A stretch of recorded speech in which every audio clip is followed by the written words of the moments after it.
దేవునికి స్తోత్రం కలుగును గాక. ఈ ఉదయకాల సమయంలో దేవుని వాక్య ధ్యాన నిమిత్తమై 1 సమూయేలు గ్రంథం 10వ అధ్యాయం 6వ వచనాన్ని ధ్యానిద్దాం. నేను చదువుతాను, నాతో కలిసి మీరు కూడా ఏకీభవించండి.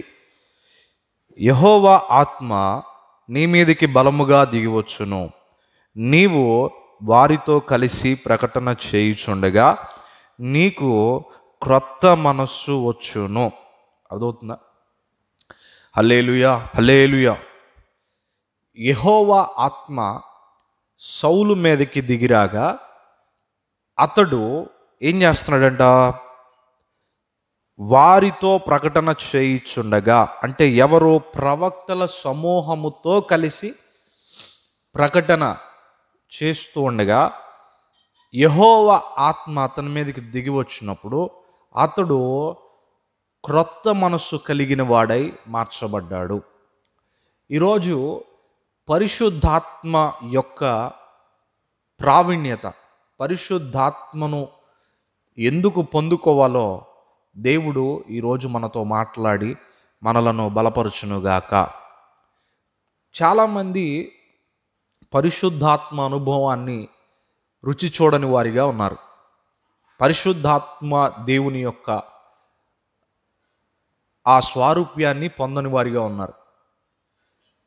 ఎందుకు అనంటే వారు పరిశుద్ధాత్మ దేవునిని ఎలాగా వారు పొందాలో వారు తెలియనటువంటి పరిస్థితుల్లో ఉన్నారు. ఇక్కడ మనకి చాలా విషయాలు మనకు తెలియాలి. ఎన్నో రకాల లోతైన విషయాలు ఉన్నాయి, కానీ మనం కొన్ని ప్రాముఖ్యమైనటువంటి విషయాలను మనకున్న సమయం కొలది మనం మాట్లాడదాం.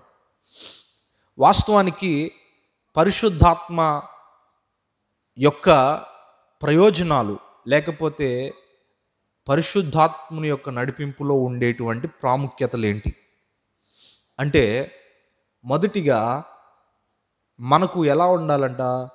రక్షణ బాప్తిస్మం పొందితే సరిపోతుందా? అంటే నీటిలో బాప్తిస్మం మునిగితే సరిపోతుందా? నీటిలో బాప్తిస్మం తండ్రి యొక్కయు కుమారుని యొక్కయు పరిశుద్ధాత్మ నామములో బాప్తిస్మం పొందాము. ఎప్పుడో చిన్నప్పుడే పొందేశాం, ఎప్పుడో చిన్నప్పుడే మరి బాప్తిస్మం పొందాం. మరి కొంతమంది అయితే చిన్నపిల్లలు బాల్య వయసులోనే ఇచ్చేస్తూ ఉన్నారు. అంటే వారికి ఏ విధమైనటువంటి విషయాలు వారికి తెలియదు. అయితే బాల్యము నుంచే బాప్తీసాలు ఇచ్చేస్తూ ఉన్నటువంటి సందర్భాలు మనం చూసాం. అయితే నిజంగా పరిశుద్ధాత్మ నడిపింపులో ఉన్నటువంటి విధానం చాలా అద్భుతంగాను ఆశ్చర్యంగాను ఉంటుంది. అలాగే మనకి ఖచ్చితంగా తెలియాల్సింది ఏంటంటే, ప్రతి క్రైస్తవుడు కూడా పరిశుద్ధాత్ముని అనుభవం కలిగి ఉండాలి.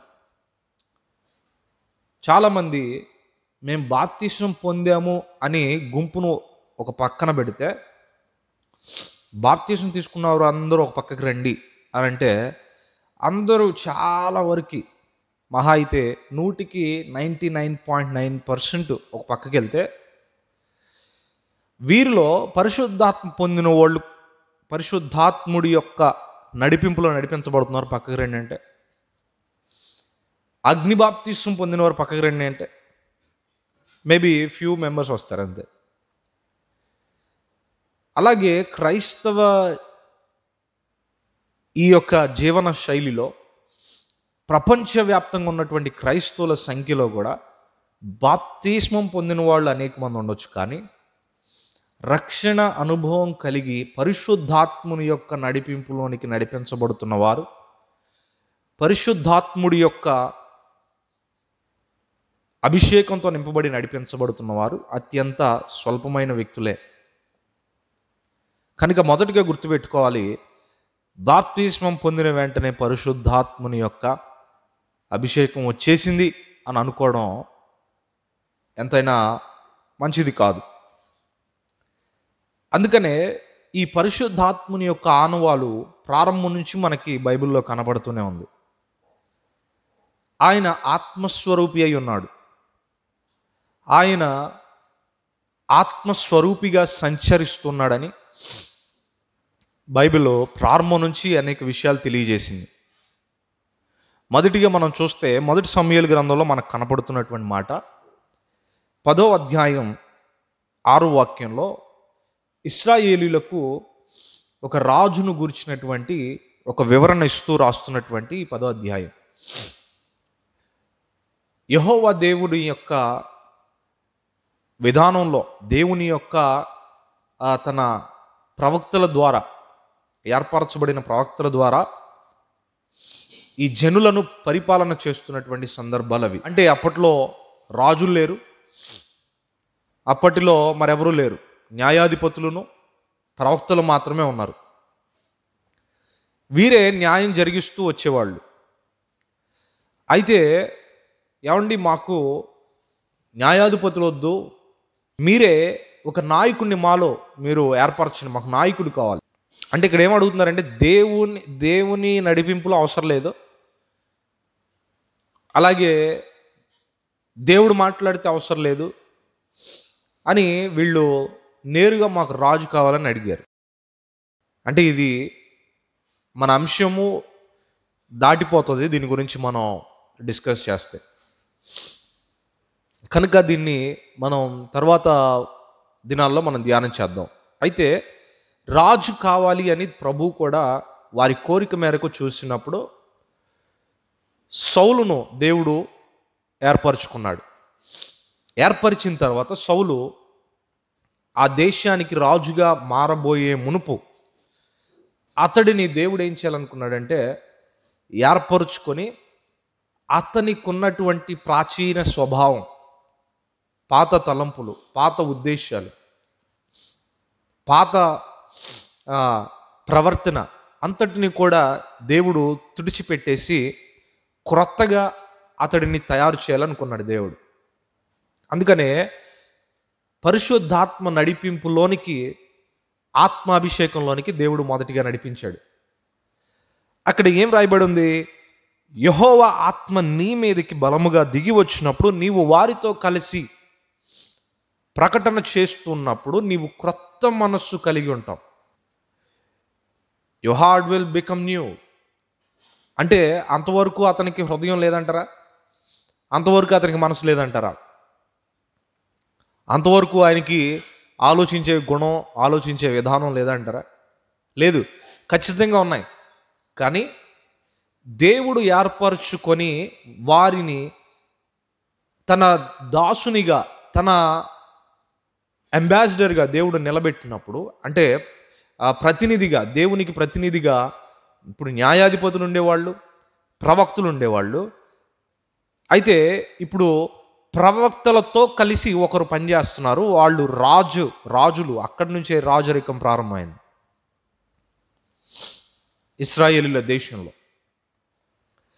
మొట్టమొదటి రాజుగా ఇతన్ని ఏర్పరచుకోవడానికి దేవుడు ఏం చేశాడంటే అతని హృదయాన్ని కడిగాడు. తన ఆలోచన విధానాన్ని మార్చడానికి ప్రభు చేసిన అభిషేకపు కార్యం ఇది. అంటే ఆయన రాజుగా ఉండడానికి ఖండబలం సరిపోదా? జ్ఞానబలం సరిపోదా? బుద్ధి బలం సరిపోదా? లేకపోతే పరిపాలన చేయడానికి వాక్చాతుర్యం సరిపోదా? ధైర్యం సరిపోదా? అవేవి సరిపోవు. If you rule the people you must have new heart. నీవు జనులను ఏలాలి అంటే మొదటిగా నీవు ఒక నూతనమైన హృదయాన్ని కలిగి ఉండాలి. అదే దేవుని యొక్క ఉద్దేశం. ఈరోజు ప్రారంభం నుంచి మనకు కనబడుతున్న కొన్ని ఆనవాళ్లను గురించి మనం చూస్తున్నాం. పరిశుద్ధాత్మని గురించిన ఆనవాళ్ళు దేవుడు డిసైడ్ చేశాడు, ఏర్పరచుకున్నాడు. ఏర్పరచుకొనటం మాత్రమే కాదు, కానీ అతడిని నూతన పరచాలని దేవుడు ఇష్టపడ్డాడు. ఈరోజు దేవుని యొక్క సంఘంలో క్రైస్తవునిగా నీవు పిలువబడుతున్నప్పుడు, దేవుని సంఘంలో చేర్చబడుతున్నప్పుడు, రక్షణ బాప్తిస్మం అనేటువంటి ప్రాక్టికల్ క్రియను నువ్వు చేసినప్పుడు ఇంటర్నల్గా కూడా నువ్వు మరొక విధమైనటువంటి విధానాన్ని కలిగి ఉండాలి. That is new heart. నీవు నూతనంగా మార్చబడాలి, నూతనమైన తలంపులతో నీవు నింపబడాలి. గడిచిన దినాల్లో పాప తలంపులు, పాప ఉద్దేశాలు, పాప జీవితం, పాప వైఖరి, తలంపులు, నడవడిక, క్రియలు అన్నీ అలాగే ఉండేవి. ఇదంతా ఒక హృదయం కంట్రోల్ చేస్తూ ఉండేది. ఏ తప్పు చేయాలన్నా, ఏ ఆజ్ఞాతిక్రమం చేయాలన్నా మొదటిగా మన చేయి వెళ్ళదు, మొదటిగా మన హృదయంలోనికి వస్తేనే అది కార్యసిద్ధి కలిగజేస్తుంది, కార్యాన్ని జరిగేస్తుంది ప్రాక్టికల్గా. ఏ వ్యక్తి తాగాలని, ఏ వ్యక్తి తిరగాలని అనుకున్నాడు కాబట్టే తిరుగుతున్నాడు. తన చేతులు తన కాళ్ళు వెళ్ళి తీసుకెళ్ళవు కదా. దేవుని ఆజ్ఞాతిక్రమం ఆదిమ సంఘంలో, లేకపోతే ఆదిమ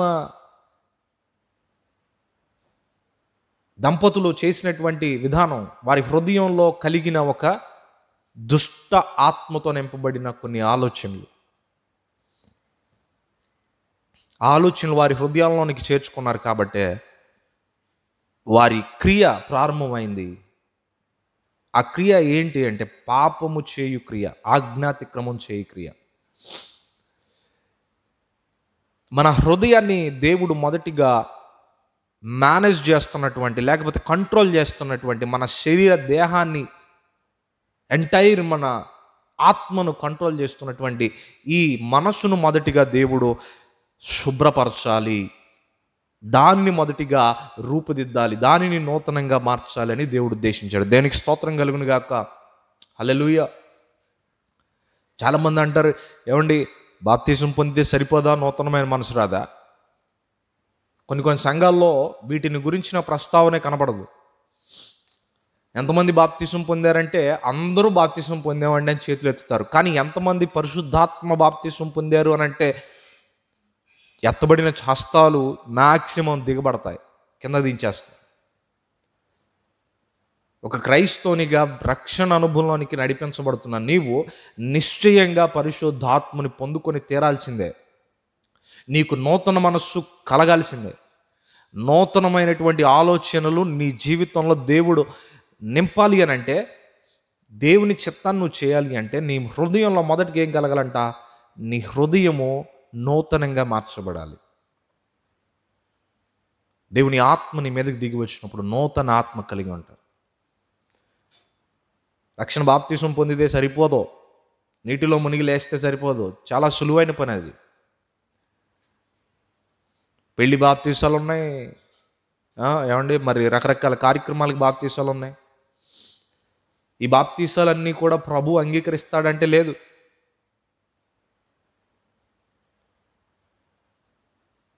స్వస్థపరిచేసాడండి అందుకే బాప్తీసం తీసుకుంటున్నాం అంటే కాదు. ఈ కార్యం చేస్తే బాప్తీసం పొందుతానండి అంటే కాదు.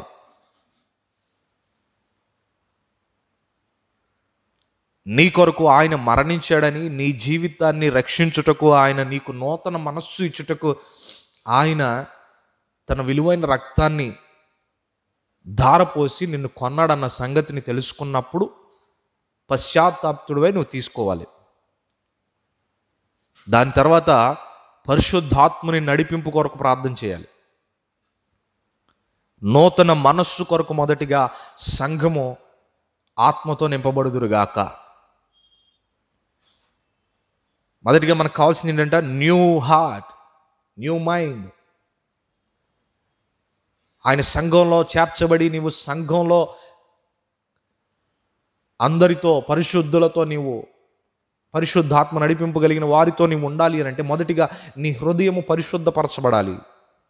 దానికి దేవుని ఆత్మ, పరిశుద్ధాత్మని యొక్క సహాయము నీవు పొందాలి.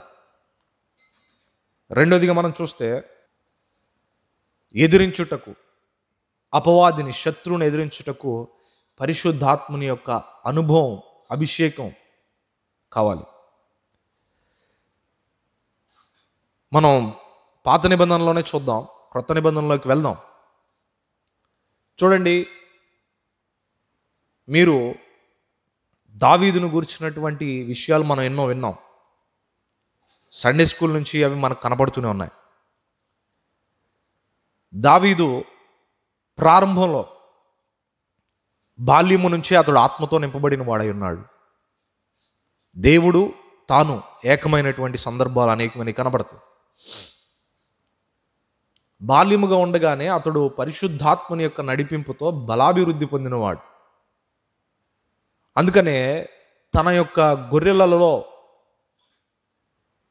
మరి క్రూర మృగాలు వచ్చినప్పుడు, సింహం వచ్చినప్పుడు, తోడేలు వచ్చినప్పుడు వాటిని జయించగలిగి వాటిని చేల్చగలిగిన శక్తి ఎవరిచ్చారు? ఈ రోజుల్లో సాధ్యమవుతుందా? ప్రపంచంలో ఉన్నటువంటి బలాఢ్యులకు సాధ్యమవుతుందా? సాధ్యం కాదు. ఒక బాలుడు చేయగలిగాడు. వై? బికాస్ ఆయన దేవుని ఆత్మతో నింపబడిన వాడై ఉన్నాడు, పరిశుద్ధాత్మనితో నింపబడిన వాడై ఉన్నాడు. దాని తర్వాత మనం చూస్తే గొలియాతు ఇశ్రాయేలు దేశం మీద తన పంజాని విసురుతూ, మీలో ఎవడైనా రోషం కలిగిన మగాడు ఉంటే రండి అని ఎలాగా సవాలు విసిరాడో, సవాలు విసిరినప్పుడు ఆ ఉద్యోగం చేస్తున్నటువంటి, ఆ యుద్ధం చేయాల్సినటువంటి వారే వెనుకడుగు వేశారు. కానీ అరణ్యంలో గొర్రెలను కాస్తున్న ఈ బాలుడు ముందడుగు వేసి అంటున్నాడు కదా, జీవము కలిగిన దేవుని పేరిట నీ మీదకి వస్తున్నాను అంటున్నాడు కదా. సున్నతి లేని ఈ ఫిలిష్తీయుడేపాటి వాడు? సున్నతి అనగా దేవుని గుర్తు లేనివాడు, దేవుని కొరకు ఏర్పరచబడిన వారు, సున్నతి పొందినవారు ఇశ్రాయేలీలు.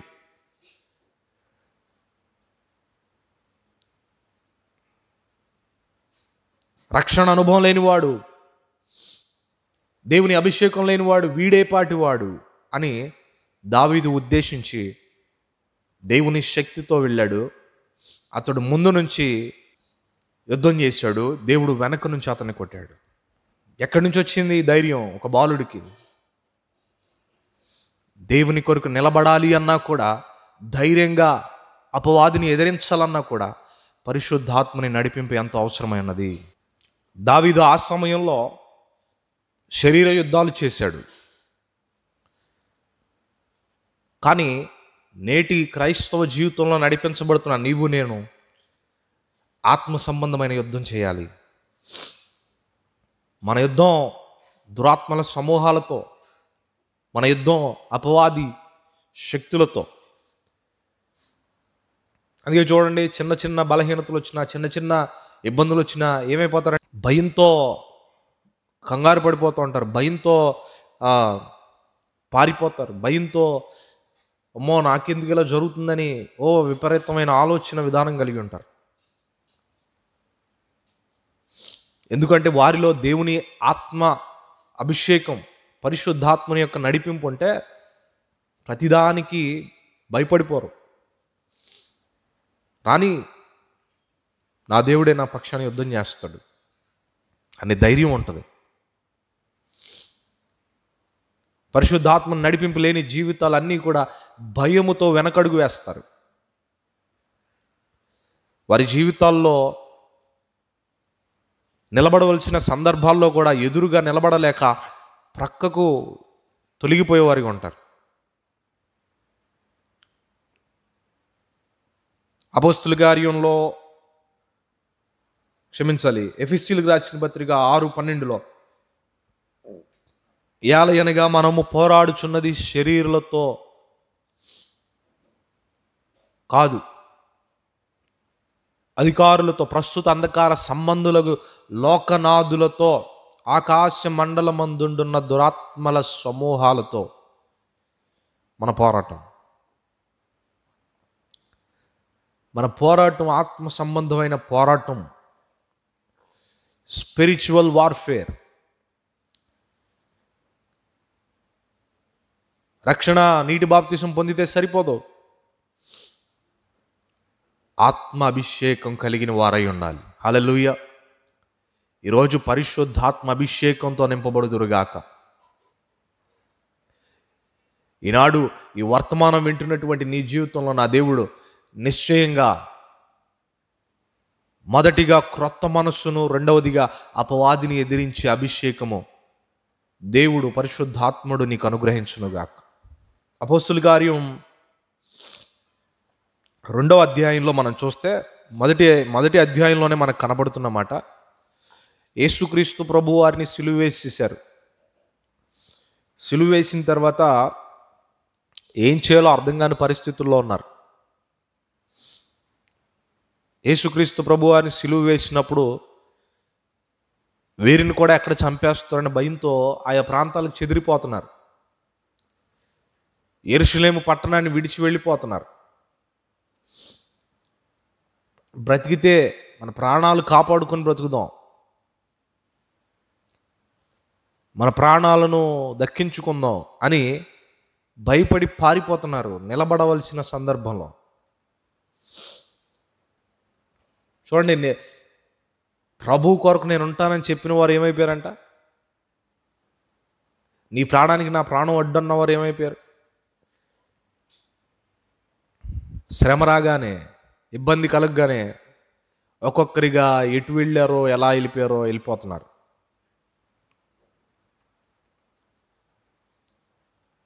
చూడండి, దేవుని యొక్క పరిశుద్ధాత్ముని యొక్క నడిపింపు లేని వారి జీవితాలు కూడా ఇలాగే మార్చబడతాయి.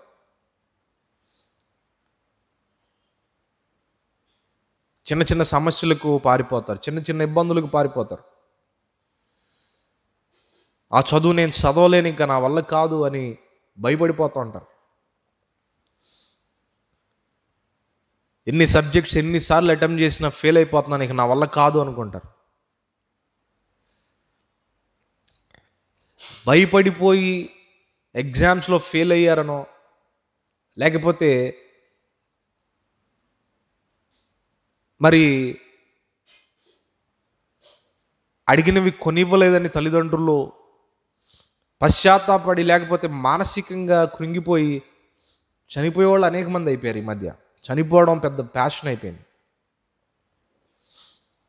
ఎందుకు? వారిలో దేవుని ఆత్మ ఉంటే కదా, పరిశుద్ధాత్మ వారిలో ఉంటే, ఆ నడిపింపులో వారుంటే ఇలా చిన్న చిన్న వాటికి కదిలిపోరు, చిన్న చిన్న వాటికి పారిపోరు. నిలబడే శక్తిని నా దేవుడు ఇస్తాడు. ప్రతిదానికి భయపడిపోతూ పారిపోతూ, భయపడిపోతూ పారిపోతూ, కృంగిపోతూ నా జీవితం అయిపోయింది, ఇంకా నేను ఇంకా వేస్ట్ అనుకునేవాళ్ళు అంటారు అనేక మంది. ఎందుకు అంటే వారిలో పరిశుద్ధాత్మ నడిపింపు లేదు కాబట్టే. ఒకవేళ అలాంటి పరిస్థితుల్లో ఉంటే నా దేవుడు అంటున్నాడు కదా, ఈ వర్తమానం వింటున్నటువంటి చూస్తున్నటువంటి బిడ్డలతో మాట్లాడుతున్న మాట, ఇప్పుడే నీవు పరిశుద్ధాత్మ నడిపింపులోనికి నడిపించబడుటకు ప్రయత్నించదువుగాక. నా దేవుడు నీకు సహాయం చేయునుగాక. హల్లెలూయా, హల్లెలూయా. పారిపోతున్న సందర్భాలు, యేసుక్రీస్తు ప్రభుల వారు ఆరోహణమైన సమయమున అనేక మంది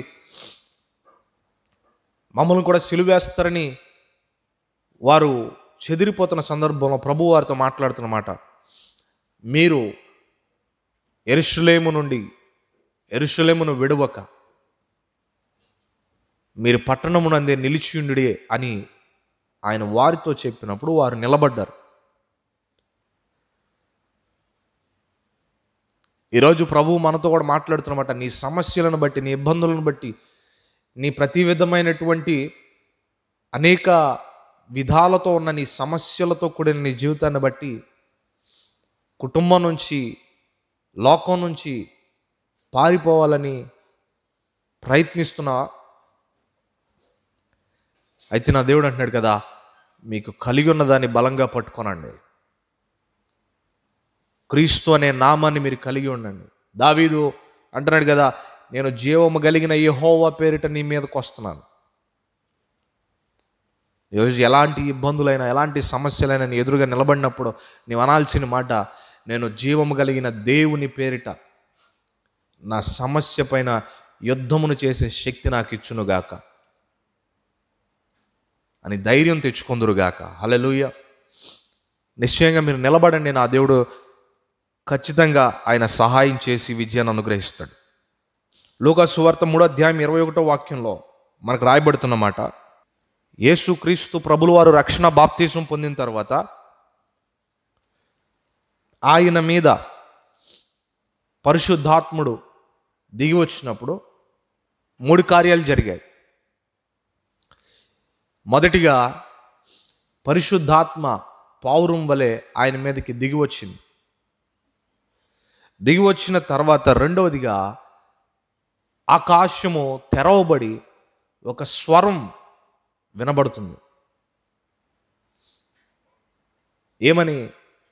ఇతడు నా ప్రియ కుమారుడు, ఇతని యందు నేను ఆనందించుచున్నానని ఒక తండ్రి స్వరముతో, ఆత్మతో కుమారుని గురించి ప్రకటన చేస్తూ ఉన్నాడు.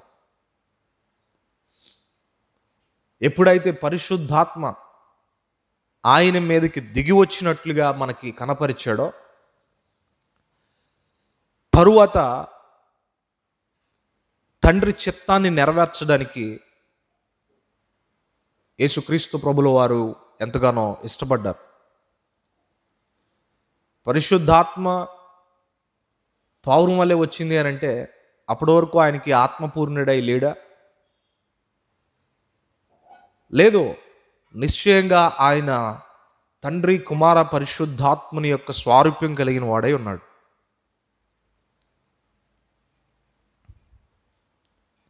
స్వారూప్యము కలిగిన వాడై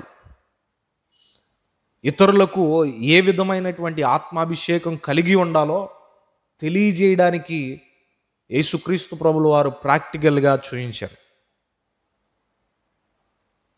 అప్పటి వరకు యోహాను బాప్తిస్మం ఇస్తున్నాడు, మారు మనస్సు నిమిత్తం, పశ్చాత్తాప నిమిత్తం మీరు మార్పు చెందండి, వచ్చి రక్షణ బాప్తిస్మం పొందండి అని చెప్తున్నాడు.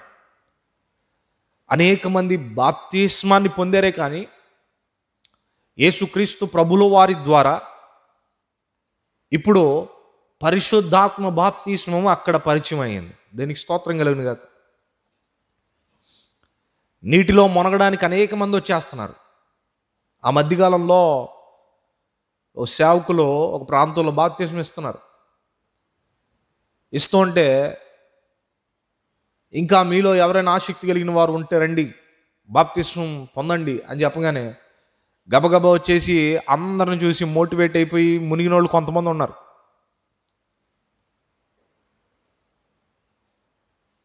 ఎవరో తీసుకుంటున్నారనో, వాళ్ళు తీసుకున్నారు, వీళ్ళు తీసుకున్నారనో కాదు.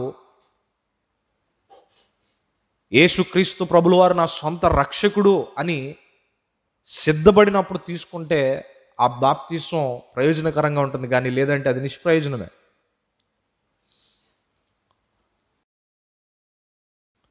ఇక్కడ అనేక మంది బాప్తిస్మాన్ని పొందారు, బాప్తిస్మాన్ని పొందుతానే ఉన్నారు. కానీ అక్కడికి వచ్చి యేసుక్రీస్తు ప్రభుల వారు తెలియజేసింది ఏంటంటే, అనేక మంది బాప్తిస్మం పొందుతున్నారు, కొంతమంది మంచి ఉద్దేశంతో, కొంతమంది అనేకులు పొందుతున్నారు కదా నేను పొందుతాను అన్నట్లు. అప్పుడు యేసుక్రీస్తు ప్రభుల వారు వారి మధ్యలోకి వచ్చి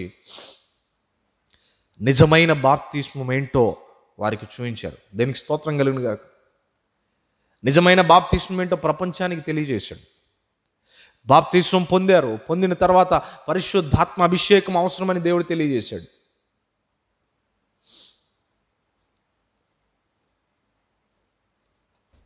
ఆ తర్వాత దేవునిలో మనకు కనబడుతున్న ఒక గుణలక్షణం ఏంటో తెలుసా? దేవుని పని కొరకే, తండ్రి చిత్తాన్ని నెరవేర్చడానికి కుమారుని స్వారూప్యంలో ఈ లోకానికి వచ్చినటువంటి యేసుక్రీస్తు ప్రభుల వారికి తను ఏమి శిక్ష నొందదలుచుకున్నాడో, తను ఏమి అనుభవించబోతున్నాడో ముందుగా ఎరిగిన యేసుక్రీస్తు ప్రభువారు ప్రార్థనాపూర్వకంగా దేవునితో, ఒక తండ్రితో ఒక మాటను విజ్ఞాపన చేస్తున్నారు. ఏంటంటే, నీ చిత్తమైతే ఈ గిన్నెను నా యొద్ద నుంచి తొలగించండి అని అన్నారు. అంటే ఏంటో ఆ పాత్రలో ఉన్న శోధన ఏంటో, ఆ పాత్రలో ఉన్న వేదన ఏంటో ప్రభుకు తెలుసు. ఎలాంటి సందర్భాల గుండా, ఎలాంటి శ్రమల గుండా నడిపించబడాలో తెలుసు. ఎలా తన శరీరం దున్నబడుతుందో తెలుసు, ఎలా తన రక్తం కార్చబడుతుందో తెలుసు, ఎలా తనను హింసిస్తారో తెలుసు, ఎలా తన తలపైన కిరీటాన్ని పెడతారో తెలుసు.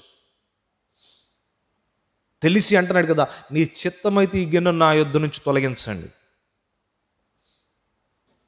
ఆ స్థానంలో నువ్వో నేనో ఉంటే, ప్రభువా ముందు అసలు భూలోకానికి వెళ్ళను ప్రభు అంటాం. ఇవన్నీ తెలుసుకున్న వాళ్ళు ఎవరైనా డేర్ చేసి వస్తారా? ఖచ్చితంగా ఎవరో అంత మనుషుల కొరకు నా ప్రాణాన్ని ఇస్తానని వాళ్ళు ఎవరన్నారు చెప్పండి? వారి పాపం కొరకు నా రక్తాన్ని చిందిస్తాను, నా పరిశుద్ధమైన రక్తాన్ని చిందిస్తాను, పరిశుద్ధుడు ఎవరున్నారు చెప్పండి? యేసుక్రీస్తు ప్రభులు వారు త్యాగపూరితంగా అంటున్నారు కదా, నా చిత్తం కాదు, వెంటనే అంటున్నమాట, అయినను నా చిత్తం కాదు నీ చిత్తమే సిద్ధించునుగాక. హల్లెలూయా. పరిశుద్ధాత్మ నడిపింపులోనికి వచ్చిన వారు ఎవరైనా కూడా వారి చిత్తాలను నెరవేర్చుకోవడానికి ప్రయత్నం చేయరు, వారి ఉద్దేశాలను నెరవేర్చుకోవడానికి ప్రయత్నం చేయరు, వారి తలంపులను అమలు చేయాలని ఎవరో ప్రయత్నం చేయరు. ఎందుకంటే పరిశుద్ధాత్మ పూర్ణులైన వారికి వారి చిత్తాన్ని పక్కన పెట్టి దేవుని చిత్తాన్నే నెరవేర్చేవారుగా ఉంటారు. హల్లెలూయా. పరిశుద్ధాత్మ నడిపింపులో నడిపించబడిన వారు దేవుని చిత్తం ఏంటో తెలుసుకోవడానికి ప్రయత్నం చేస్తారు. ఉద్యోగం చేయాలా ప్రభువా, అది నీ చిత్తమా? వివాహం చేసుకోవాలి, నీ చిత్తమా? వ్యాపారం చేయాలి, నీ చిత్తమా? జీవితంలో ఈ స్టెప్ తీసుకోవాలనుకుంటున్నది నీ చిత్తమా? ఆ గృహంలోకి వెళ్ళాలనుకుంటున్న నీ చిత్తమా? అక్కడ స్థలాన్ని కొని అక్కడ ఒక గృహాన్ని కట్టుకోవాలనుకుంటున్నది నీ చిత్తమా?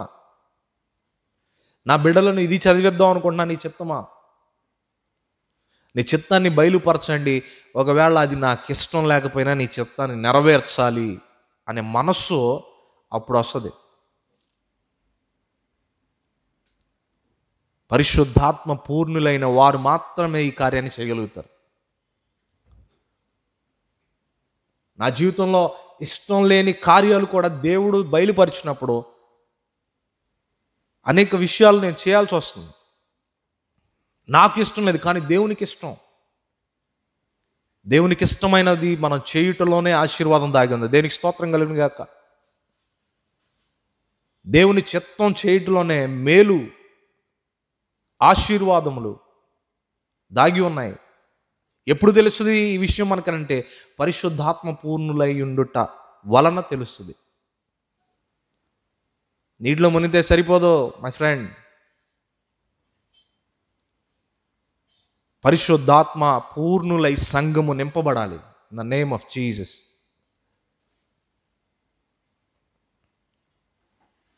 అంతేకాదు, పరిశుద్ధాత్మ చేత నింపబడినప్పుడు వారిలో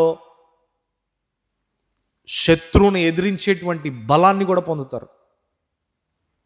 ఇందాక మనం ధ్యానించుకున్నాం, వారు వెళ్ళిపోతున్నారు. యేసుక్రీస్తు ప్రభులు వారిని సిలువ వేశారు కదా, కనుక మమ్మల్ని కూడా చంపేస్తున్న శిష్యులు పారిపోతున్న సందర్భాల్లో దేవుడు 3వ దినాన పునరుద్ధానుడై తిరిగి లేచిన తర్వాత వారితో మాట్లాడుతున్నారు, మీరు పట్టణమునందు నిలిచి ఉండుడి. మీరు వెళ్ళిపోకూడదు, పారిపోకూడదు, యెరూషలేము పట్టణాన్ని విడిచి పారిపోకూడదు. నన్ను గూర్చినటువంటి వార్తలను మీరు ధైర్యంతో ప్రకటించాలి. ప్రభువా మాకు ధైర్యం లేదు ప్రభువా, ఏం చేయాలన్న ఆలోచనలో ఉండగా ఆయన అంటున్నారు కదా, నేను వెళ్ళి మీకు ఒక ఆదరణకర్తను నేను పంపిస్తాను. చూడండి, ఇక డైరెక్ట్ డిక్లరేషన్. ప్రారంభం నుంచి పరిశుద్ధాత్మని యొక్క ఆనవాళ్ళు మనకు కనబడుతున్నాయి. కానీ ఇప్పుడు పరిశుద్ధాత్మ దేవుని యొక్క ఆదరణకర్తగా పరిచయం చేస్తున్నాడు దేవుడు. ఆదరణ, మిమ్మల్ని ఆదరిస్తాడు దేవుడు. మీరు శ్రమలో ఉన్నప్పుడు, బాధలో ఉన్నప్పుడు, హింసను అనుభవిస్తున్నప్పుడు, ఉపద్రవం మీ మీదకి దిగి వచ్చినప్పుడు మిమ్మల్ని ఆదరించుటకు ఒక ఆదరణకర్త అని పరిచయం చేస్తున్నాడు. ఆ ఆదరణకర్త మిమ్మల్ని శక్తివంతులుగా, పరిపూర్ణులుగా చేస్తారంట. ఏమవుతుంది? అదే అపోస్తుల కార్యం 2వ అధ్యాయంలో వారు కూడుకొని మేడగది మీద కూడుకొని ప్రార్థన చేస్తూ ఉండగా మరలా ఇక్కడ ఆకాశం తెరవబడింది. మొదటిగా యేసుక్రీస్తు ప్రభులు వారు రక్షణ బాప్తిసం పొందినప్పుడు ఆకాశం తెరవబడింది, పరిశుద్ధాత్ముడు దిగి వచ్చాడు. ఇప్పుడు యేసుక్రీస్తు ప్రభులు వారు ఆరోహణమై వెళ్ళిన తర్వాత మరలా ఆకాశం తెరవబడింది వీరు ప్రార్థిస్తుండగా. దేని కొరకు? మీరు పరిశుద్ధాత్మ ఆదరణకర్త కొరకు మీరు ప్రార్థించండి. కనిపెట్టుకోనండి అన్నప్పుడు వీరు నిజంగానే వెళ్ళి దేవుని మాటకు లోబడి వెళ్ళి ఆ భయంతోనే కూర్చొని ఏం చేస్తున్నారంట, ప్రార్థించు కనిపెడుతూ ఉండగా మరలా ఆకాశం తెరవబడింది. పరిశుద్ధాత్ముడు అగ్నివలే వారి మీదకి దిగి వచ్చుట, వారు బలాన్ని పొందుకొనుట, వారు వాక్చాతుర్యం అనుగ్రహించబడిన కొలది దేవుణ్ణి ప్రకటించడం మొదలుపెట్టారు. పారిపోదాము, వెళ్ళిపోదాము, విడిచిపెడదాం అనుకున్న వీళ్ళు ఇప్పుడు ధైర్యంగా దేవుని వాక్కును వారు ప్రకటించడం మొదలుపెట్టారు అన్ని భాషలతో. అన్ని భాషలనగా దీని గురించిన టాపిక్ మనం గడిచిన దినాల్లో మనం మాట్లాడుకున్నాం. దాని గురించి మాట్లాడితే సమయం సరిపోదు కనుక 2 రకాల భాషలు ఉంటాయి. ఒకటి పరిశుద్ధాత్ముని ద్వారా పొందుకున్న ఈ భాషలో, లోకపరమైన భాషలో, కొరింథీయులకు రాసిన పత్రికలో కనబడుతున్న భాషలో, దేవదూతల భాషలు. ఈ రెండింటి మధ్య వ్యత్యాసం ఉంది. ఈ వ్యత్యాసం కొరకు మనం గడిచిన దినాల్లో మాట్లాడాం. ఒకవేళ వినాలి అనుకుంటే ఇప్పుడు మన లైవ్ ఇస్తున్నాం కదా, దాని కింద డిస్క్రిప్షన్లో మనం దాన్ని ఇష్టం, ఖచ్చితంగా మీరు చూడండి. అయితే వాళ్ళు వాక్చాతుర్యం అనుగ్రహించబడిన కొలది వారు శక్తిమంతులై దేవుని వాక్యాన్ని ప్రకటించడం మొదలుపెట్టారు. అప్పటి వరకేమో భయంతో ఉన్నారు, పారిపోవాలనుకున్నారు. కానీ పరిశుద్ధాత్మ అభిషేకం వారి మీద దిగి వచ్చిన తర్వాత ప్రకటించాలని నిర్ణయించుకున్నారు దేవుని కొరకు. హల్లెలూయా. సత్యాన్ని, మార్గాన్ని, జీవాన్ని ప్రకటించడానికి నిలబడ్డారు. ఈరోజు పరిశుద్ధాత్మ పూర్ణులై ఉండుట వలన వీరు తన ప్రాణాలను కాపాడుకోవాలనుకున్న వారు ఏదైతే అదైందని ధైర్యంతో నింపబడి ఇప్పుడు ఎవరైతే ప్రభువును సిలువ వేశారో, ఏ జనులైతే ప్రభువుని సిలువకు అప్పగించారో వారి జనుల మధ్యలో నిలబడి దేవుని వాక్యం ప్రకటించడానికి మొదలుపెట్టారు. దేవునికి స్తోత్రం కలిగింది గాక. ఎక్కడి నుంచి వచ్చింది ఈ ధైర్యం? దేవుని కొరకు నిలబడాలి అన్నా కూడా దేవుని ఆత్మాభిషేకం ఉండాలి. దేవుని ప్రకటించాలి అన్నా కూడా దేవుని ఆత్మ పూర్ణులై ఉండాలి. శత్రువును ఎదిరించాలి అన్నా కూడా దేవుని ఆత్మ పూర్ణులై ఉండాలి. అపవాది మీద విజయాన్ని పొందాలి అన్నా కూడా ఆత్మ పూర్ణులై ఉండాలి. ఆ తర్వాత ఏ వ్యక్తులైతే దేవుని సిలువ వేశారో వారి యొద్దనే దేవుని వాక్యాన్ని ప్రకటిస్తూ అనేకులను సంఘములో చేర్చుచూ వచ్చారు. దేవునికి స్తోత్రం కలుగును గాక. పారిపోయిన పేతురు ప్రసంగించగా ఏమన్నారు తెలుసా? ఒకసారి ఒకే రాత్రి 3,000 మందికి బాప్తిస్మం ఇచ్చాడు. దాని తర్వాత 5,000 మందికి బాప్తిసాన్ని ఇచ్చాడు. ఈరోజు వేవేలుగా ఆ నేటికి, ఆ నాట నుంచి నేటికి కూడా అనేకులు ఈ సంఘంలో చేర్చబడుతూ ఉన్నారు. బికాజ్ పరిశుద్ధాత్మని యొక్క నడిపింపు.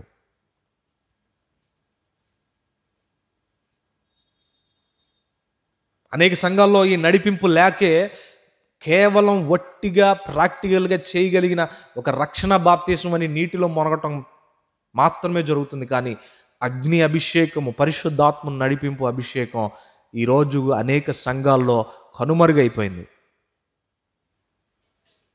నీళ్ళలో మునిగం, లేచి వచ్చాం, అయిపోయింది. క్రైస్తవ సంఘంలో చేర్చబడిపోయాం, బల్లారాధనలో చేతులు వేస్తున్నాం. బల్లారాధన కూడా ఎలా పడితే అలా ఇచ్చేటువంటి వారు ఉన్నారు.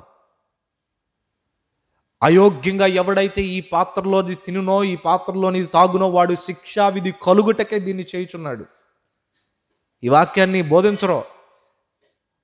ఏలయనగా ఆయన ఒక రాత్రి భోజనమైన పిమ్మట ఈ పాత్రను ఎత్తుకొని ఈ పాత్రలోని త్రాగునప్పుడెల్లా నన్ను మీరు జ్ఞాపకం చేసుకుని ఇలాగు చేయనని, అంతవరకే.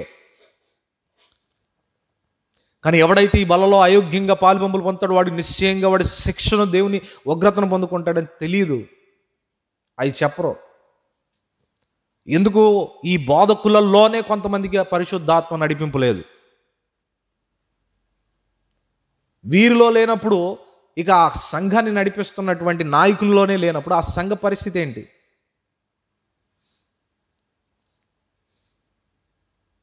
ఈరోజు రకరకాల విధానాలు వచ్చేసినాయి. కులానికి ఒక సంఘం, ప్రాంతానికి ఒక సంఘం, ఆ ప్రక్కనే పరిశుద్ధాత్మని యొక్క ఆ కార్యాలను గమనించలేని పరిస్థితుల్లో ఉన్నారు.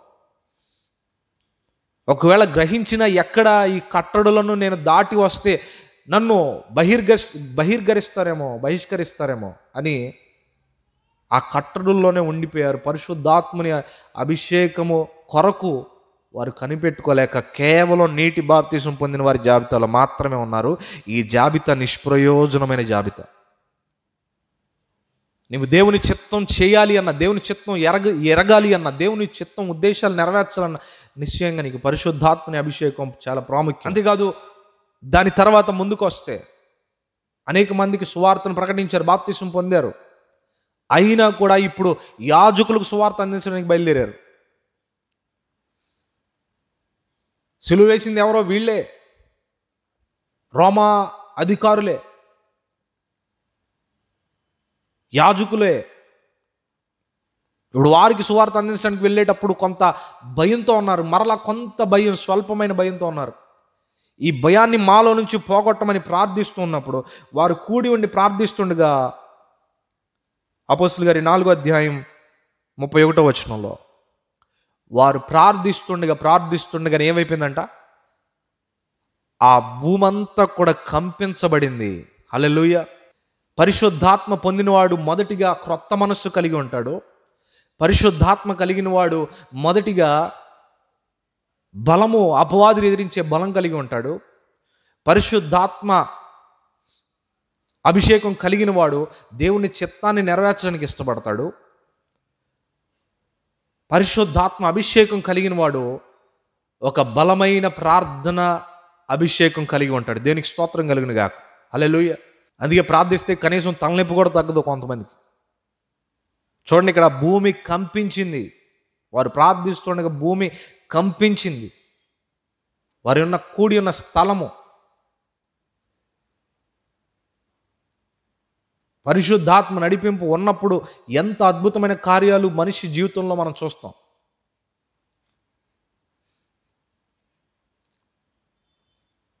పిల్లలకి పెళ్ళిళ్ళు కావాలి, వారికి పెళ్ళిళ్ళు కావాలి, వారికి బిడ్డలు కావాలి, ఉద్యోగాలు కావాలి, వ్యాపారం కావాలి, చదువు కావాలి. వీటి కొరకే ప్రార్థన. కానీ ఎప్పుడైనా నువ్వు ప్రార్థిస్తే నీ జీవితాన్ని అడ్డంగా దేవునికి చేరకుండా చేస్తున్నటువంటి ఆ సమస్య అనే కొండ, ఆ సమస్య అనే గోడ కంపించిందా ప్రార్థన చేస్తున్నప్పుడు? కనీసం ఇంట్లో కార్యాలు, చిన్న చిన్న కార్యాలే చూడలేకపోయిన పరిస్థితులు కొన్ని ఉన్నాయి. ఎంత ప్రార్థించిన కార్యం జరగట్లేదంటే without spirit you are praying. అందుకే నీ ప్రార్థన ఏమైపోతుందంటే వ్యర్థమైపోతుంది. బలమైన ప్రార్థన జీవితం లేదు. 2-3 నిమిషాలు మాత్రమే ప్రార్థించే మనస్సు. పరిశుద్ధాత్మ నడిపింపు కలిగి ఉంటే ఎడతెగక ప్రార్థన చేస్తారు, ఎడతెగక పరిచర్య చేస్తారు, ఎడతెగక దేవుని ఉద్దేశాలను తెలుసుకుంటారు. అందుకే ఒక క్రైస్తవునికి నిశ్చయంగా పరిశుద్ధాత్మ అభిషేకం కావాలి, ఒక బలమైన ప్రార్థన జీవితం కొరకు. అందరూ ప్రార్థన చేయలేరు. అదేమంటే బాప్తిసం పొందేశాం కానీ ప్రేయర్ లైఫ్ జీరో.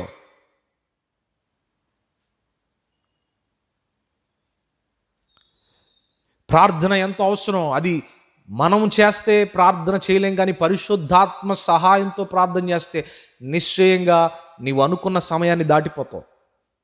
గంట అనుకుంటావు కానీ దేవుడు 2 గంటల వరకు ప్రార్థించే అనుభవంలోకి నడిపిస్తాడు.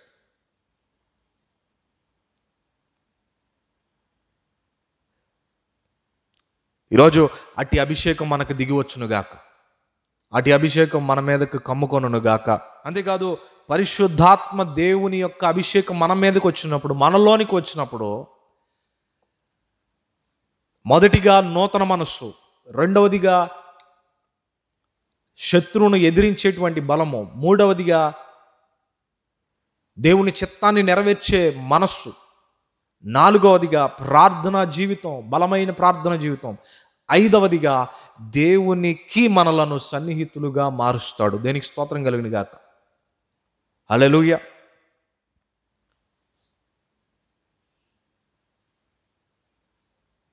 యోహాను సువార్త 16వ అధ్యాయం 8వ వాక్యం చదువుదాం. చూడండి, చివరిగా మాట చదివి నేను ముగిస్తాను. ఆయన వచ్చి, అంటే పరిశుద్ధాత్ముడు వచ్చి పాపమును గూర్చియు నీతిని గూర్చియు తీర్పును గూర్చియు లోకమును ఒప్పుకొనజేయును. దేవునికి స్తోత్రం కలుగును గాక. ఆయన పరిశుద్ధాత్ముడు మన మీదకి దిగి వచ్చినప్పుడు ఆయన ఏం చేస్తాడంట? నీవు జీవిస్తున్న జీవితం పాప జీవితం, ఇదిగో పరిశుద్ధమైన జీవితం వైపు అడుగులు వేయి. నువ్వు చేస్తున్న కార్యం మంచిది కాదు, దేవుని చిత్తం కాదు, దేవుని చిత్తాన్ని చేయి. నీలో ఉన్న మనస్సు మంచిది కాదు, క్రొత్త మనస్సులోనికి అడుగుపెట్టు అని పరిశుద్ధాత్ముడు పదే పదే పదే పదే మనలను ప్రేరేపిస్తాడు ఆయన వచ్చినప్పుడు. యేసుక్రీస్తు ప్రభుల వారు అంటే సరిపోయిద్దిగా, మళ్ళీ ఈయనెందుకు వచ్చారు అని అంటే చాలామంది యొక్క సందేహం. యేసుక్రీస్తు ప్రభుల వారు దేవుని స్వరూపమై శరీర మాంసాలు ధరించుకొని ఈ లోకానికి వచ్చారు.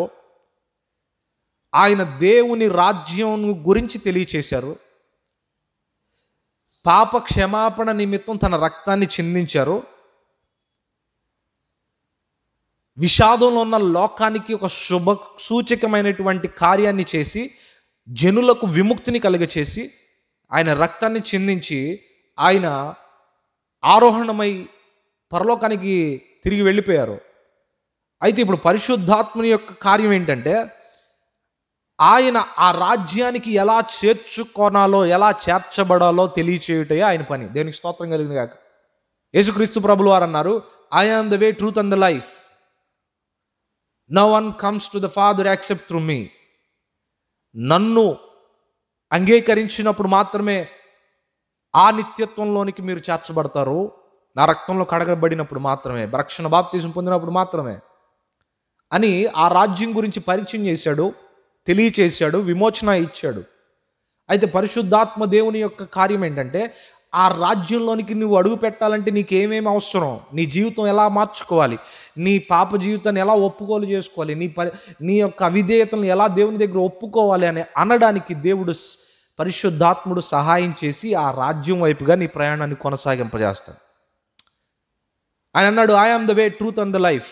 కానీ నేనే మార్గము సత్యము అయ్యున్నాను అని అన్నాడు కదా. అయితే పరిశుద్ధాత్మ దేవుడు సర్వసత్యంలోనికి నడిపిస్తాడు. సర్వసత్యంలోనికి నడిపించుట అంటే దేవుడు ఏర్పరిచిన మార్గంలోనికి నీవు ఏ భయంకరమైన పరిస్థితుల్లో ఎలాగా నీవు పాప ఊబిలో ఉన్నా కూడా నీలో ఒక ఆలోచన కలిగినప్పుడు నిశ్చయంగా ఆ రిపెంటెన్స్ని దేవుడు నీకు తీసుకొస్తాడు. పశ్చాత్తాపాన్ని తీసుకొస్తాడు, పశ్చాత్తాప మనసును తీసుకొస్తాడు. దేవుని యొద్దకు రావాలి అని అంటే పరిశుద్ధాత్మ దేవుడు సహాయం చేస్తాడు. పశ్చాత్తాప జీవితం అనేక మందికి లేదు, కానీ ఈ పరిశుద్ధాత్ముడు పశ్చాత్తాపాన్ని కలిగింపజేస్తాడు. బాప్తిసం పొందిన వారు ఈరోజు లోకంలో ఎంతమంది లేరు?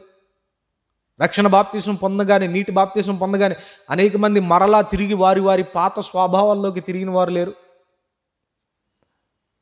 ఈరోజు బలలో పాలుపంపులు పొంది బాప్తిసం పొందేసాం కదా, నేను నెక్స్ట్ మరుక్షణమే మరలా వారి పాప జీవితంలో నడిచిన వారు ఎంతమంది లేరు?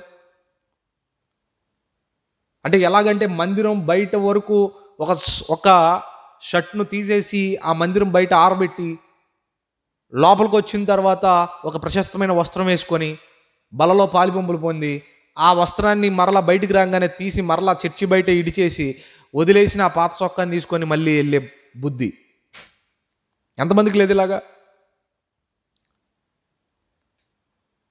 మరలా వాళ్ళ త్రాగుడు మామూలే, వారి జీవితం మామూలే, వారి వ్యభిచారం మామూలే, వారి ప్రతి క్రియలు, పాప క్రియలు, అబద్ధ జీవితం అంతా మామూలే.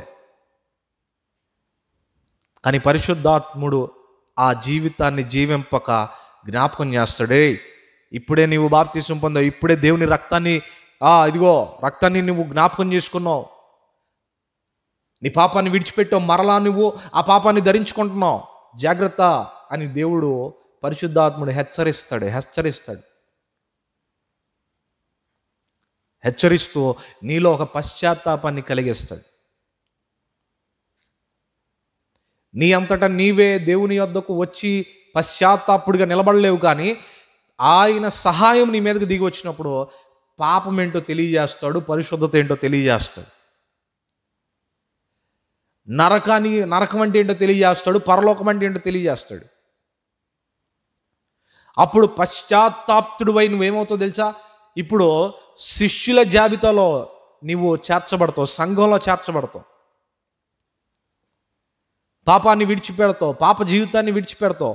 నేను ఎంచుకున్నది అంతయు కూడా పెంట వంటిదని, అపరిశుద్ధమైన జీవితాన్ని తెలుసుకుంటావు. పరిశుద్ధాత్మ లేనంత కాలం కూడా నీలో రిపెండెన్స్, పశ్చాత్తాపం కనపడనే కనపడదు. ఆయన సన్నిధిలో ఎప్పుడూ 2 కన్నీటి బొట్టులు రాల్చిన సందర్భాలు కూడా ఉండవు. కనుక సంఘం ఎలా ఉండాలంట? పరిశుద్ధాత్మ పూర్ణులై ఉండాలి. మొదటిగా క్రొత్త మనస్సు కలిగి ఉండాలి. మరలా చెప్తున్నా, మొదటిగా క్రొత్త మనస్సు కలిగి ఉండాలి. రెండవదిగా ఆయన ఆత్మ మన మీదకి దిగి వచ్చినప్పుడు, పరిశుద్ధాత్ముడు మనతో ఉన్నప్పుడు మనం శత్రువుని ఎదిరించే బలాన్ని పొందుకుంటాం. మూడవదిగా తండ్రి చిత్తాన్ని, ఉద్దేశాలను తెలుసుకుని నెరవేర్చేవారిగా ఉంటాం, మనకిష్టమున్నా లేకపోయినా కూడా. నాలుగవదిగా బలమైన ప్రార్థన అనుభవం కలిగి ఉంటాం.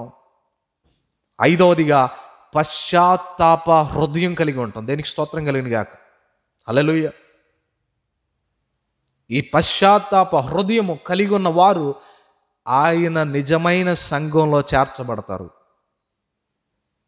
ఇక ఎప్పుడు చేయని ప్రభు ఆ పనికి మాలిన పని, ఎప్పుడు వెళ్ళని ప్రభు ఆ మార్గాలకు అని పశ్చాత్తాప్తులైనప్పుడు మాత్రమే వారు ఇప్పుడు శ్రేష్టమైన గింజల్లోకి చేర్చబడతాడు. ఎంత పెద్ద ప్రాసెస్ పరిశుద్ధాత్మ దేవుడు చేస్తాడు. దేనికి స్తోత్రం కలిగిన గాక.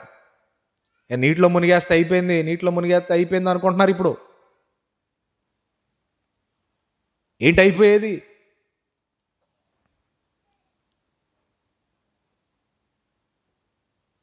దేవుని ఉద్దేశాలు ఇలాగుంటే అనేక మంది బాప్తిసం పొందేసం సరిపోయింది అని పరిశుద్ధుల గుంపులో మేము కూడా ఒకరం అనుకొని, బలలో పాల్పంపుల వారిలో మేము కూడా ఒకరం అనుకొని, అర్హత లేని నాకు అర్హత వచ్చింది అనుకొని ఈరోజు ఎంతమంది వారి మీదకి శిక్షణ కొని తెచ్చుకుంటున్నారు చూడండి.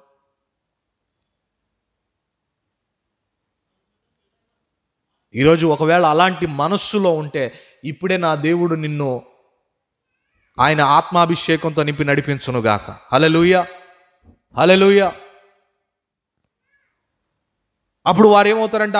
ఆ శ్రేష్టమైన గింజల్లో వారు చేర్చబడినట్లుగా వారు దేవునితో సహవాసం కలిగి, దేవునితో సాంగత్యం కలిగి, దేవునితో అనుభవం కలిగి వారు జీవిస్తారో నిశ్చయంగా దేవుని రాజ్యమునకు వారసులుగా మార్చబడతారు.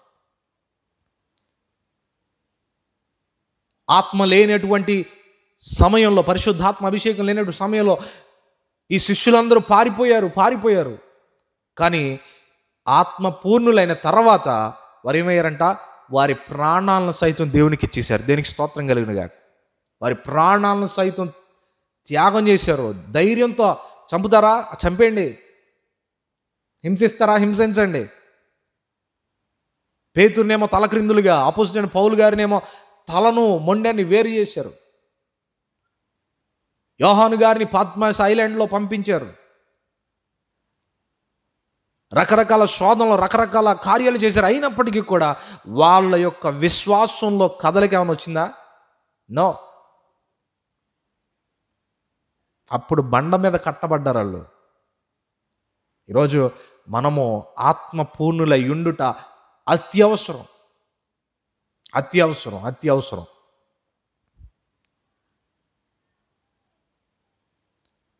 లోకంలో జరుగుతున్న దారుణాలు, లోకంలో జరుగుతున్న కార్యాలను చూసి మనం తెలుసుకోవాలి. రష్యా ఉక్రెయిన్ యుద్ధాలు జరుగుతాయండి. రష్యా వెళ్ళి ఉక్రెయిన్ మీద యుద్ధం చేస్తుందండి. పాలస్తీనా, గాజా వచ్చి ఇజ్రాయెల్ మీద యుద్ధం చేసి నాశనం చేయాలని వస్తున్నాయండి. అమెరికా మరొక దేశం మీద యుద్ధం చేస్తుంది. కాదు, దేవునికిని సాతానుకును జరుగుతున్న యుద్ధాలు ఇవన్నీ. ఏ పేరు మీద జరిగినా, ఏ దేశం మీద జరిగినా చివరి దినాల్లో ఉన్నాం మనం. ఇంకనూ పరిశుద్ధాత్మ అనుభవం లేనటువంటి వారు అనేక మంది ఉన్నారు. We are in the last days. We didn't have much time.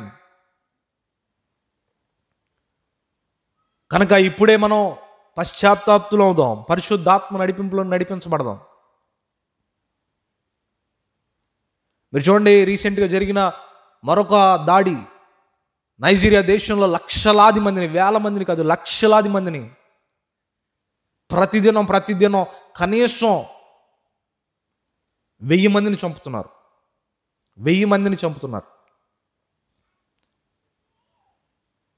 చూడండి, కనబడుతున్న యుద్ధాలన్నీ కూడా ఎలా కనబడుతున్నాయి అంటే, ఆ దేశం మీద ఈ దేశం మీద యుద్ధాలు జరుగుతున్నాయి కాదు, క్రైస్తవుని మీద, దేవుని మీద అపవాది చేస్తున్న యుద్ధం. దేవుని మీద అపవాది చేస్తున్న యుద్ధం.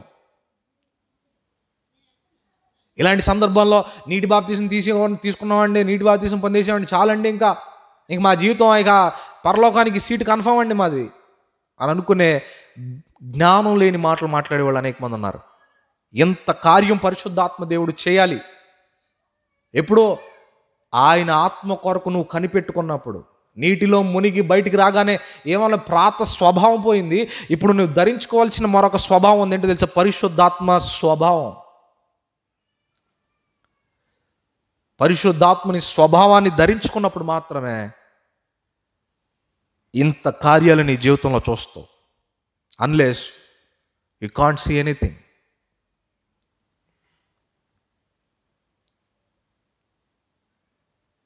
ఈరోజు ఎంతమంది అనుకుంటున్నారు బాప్తీసం పొందేసేసి అయిపోయింది, ఇంకా సీట్ కన్ఫర్మ్ అయిపోయిందని. నా దేవుడు ఈరోజు మీతో మాట్లాడుతుండగా, మనందరినీ బలపరుస్తుండగా, మనలందరినీ ప్రోత్సహిస్తుండగా, మనలందరినీ గద్దిస్తుండగా, యేసు నామమున మనము లోబడుదుముగాక, పరిశుద్ధాత్మ పూర్ణులై ఉందుముగాక.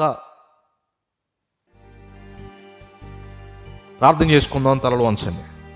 పరిశుద్ధుడా, మహిమోన్నతుడా, సర్వాధికారి అయిన దేవా, మీకే వందనాలు, కృతజ్ఞతా స్తోత్రాలు చెల్లిస్తున్నాం. ఈరోజు పరిశుద్ధాత్మని గూర్చినటువంటి ప్రాముఖ్యతను, పరిశుద్ధాత్మను పొందుకొనటం వలన జరిగే ఆశ్చర్య కార్యాలను ప్రభువా మీరే మాతో మాట్లాడారు. అయ్యా, ఇదిగో తండ్రి, మొదటిగా క్రొత్త మనస్సు కలిగి ఉండాలి. రెండవదిగా పరిశుద్ధాత్మ పూర్ణులై ఉన్నప్పుడు శత్రువుని ఎదిరించేటువంటి బలాన్ని కలిగి ఉంటాం. పారిపోక నీ కొరకు నిలబడే శక్తి కలిగి ఉంటాం. మూడవదిగా ప్రభువా, అయా ఇదిగో తండ్రి, నీ చిత్తాన్ని నెరవేర్చేవారిగా ఉంటాం, నీ చిత్తాన్ని గ్రహించేవారిగా ఉంటాం. మా ఉద్దేశాలను ప్రక్కన పెడతాం, నీ చిత్తాన్ని మాత్రమే నెరవేర్చేవారిగా ఉంటాం. అప్పుడే మా జీవితాల్లో గొప్ప మేలులు, ఆశీర్వాదకరం, గొప్ప ప్రార్థన జీవితాన్ని మేము కలిగి ఉంటాం. కదలిక కలిగిన ప్రార్థన అనుభవం కలిగి ఉంటాం ప్రభువా. ఐదవదిగా పశ్చాత్తాప్తులై మమ్ములను మేము మీ కొరకు సమర్పించుకొనొచ్చు, పాపాన్ని విడిచిపెట్టి, లోకాన్ని విడిచిపెట్టి నీ కొరకు బ్రతుకుట ఎలాగో అప్పుడు మేము తెలుసుకుంటాం ప్రభువా. కనుక నాయన, మాలో ఈ 5 లక్షణాలు కావాలి, మాలో ఈ 5 గుణ లక్షణాలు మేము పొందుకోవాలి ప్రభువా. కేవలం రక్షణ బాప్తిజం పొందామనుకున్నాం సరిపోతుంది, కానీ నీ ఆత్మతో నింపబడి మాట్లాడిన ప్రతి మాటను నాయన మేము జ్ఞాపకం చేసుకొని ఈలాగున వాక్యానుసారంగా మేము నడిపించబడి కృప దయచేయండి. ఎంతమంది లైవ్లో వీక్షిస్తున్నారో వారిని కూడా మీరు దర్శించి, వారి ప్రతి విధమైనటువంటి పాత జీవితం నుంచి క్రొత్త మనస్సుతో మీరు నింపి పరిశుద్ధాత్మని కార్యాలు, ఈ 5 కార్యాలు వారి జీవితంలో జరిగించుటకు పరిశుద్ధాత్మ తండ్రి సహాయం చేయమని, ఎందుకు పనికిరాని నన్ను నిలబెట్టుకుని వాడుకునే విధానం బట్టి నీకే మహిమ చెల్లిస్తాం. ఈ వర్తమానం మాలో నీరు కట్టి ఫలింప చేయమని యేసుక్రీస్తు ప్రశస్తమైన శ్రేష్టమైన నామమున ప్రార్థించి అడిగి పొందుకొని మమ్మల్ని మేము మిక్కిలిగా సమర్పించుకుంటున్నాం తండ్రి. ఆమేన్. ఆమేన్. God bless you and may God bless you all. Filled with the Holy Spirit. Amen.